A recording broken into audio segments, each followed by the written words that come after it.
তিনি যে মন্ত্রিসভা 6 মাস আগে গঠন করেছিলেন, এটা সারা বিশ্বে একটি স্বাভাবিক প্রক্রিয়া।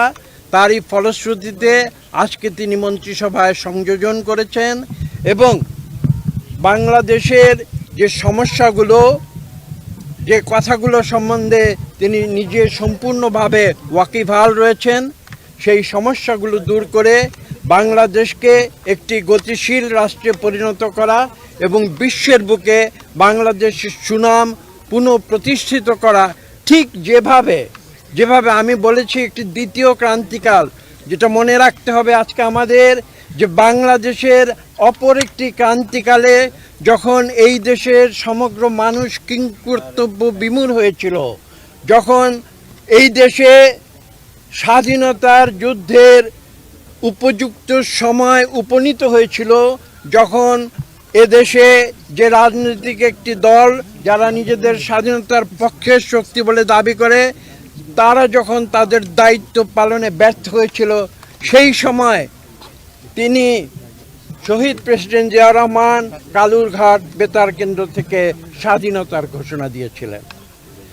এই ইতিহাসগুলো আজকে বলতে হয় নতুন প্রজন্মের জন্যে, কেননা আজকে আমরা দেখেছি যে বারবার বাংলাদেশে গণতন্ত্রের যে পরিক্রমা সেটা ব্যাহত হয়েছে এবং বারবার বিএনপি সেটাকে নতুন করে প্রচেষ্টা নিয়েছে এদেশকে গণতন্ত্রের পথে নিয়ে যাওয়ার জন্য। এ প্রসঙ্গে আমি আরেকটি কথা না বললে আমার বক্তব্য অসম্পূর্ণ থাকবে।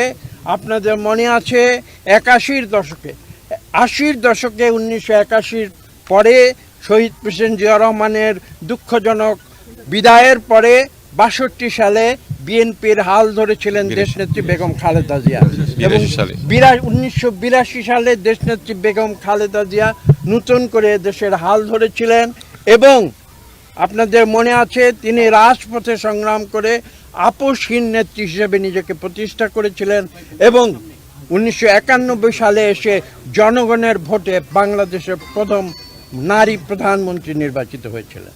এবং আমি যে কথা বলেছি সেই ধারাবাহিকতায় আজকে আমরা 2026 সালে এসে আবার নতুন করে জনগণের ভোটে আমাদের প্রধানমন্ত্রী জনাব তারেক রহমানের নেতৃত্বে আমরা এই দেশকে নতুন করে ইনশাআল্লাহ গড়ে তুলব।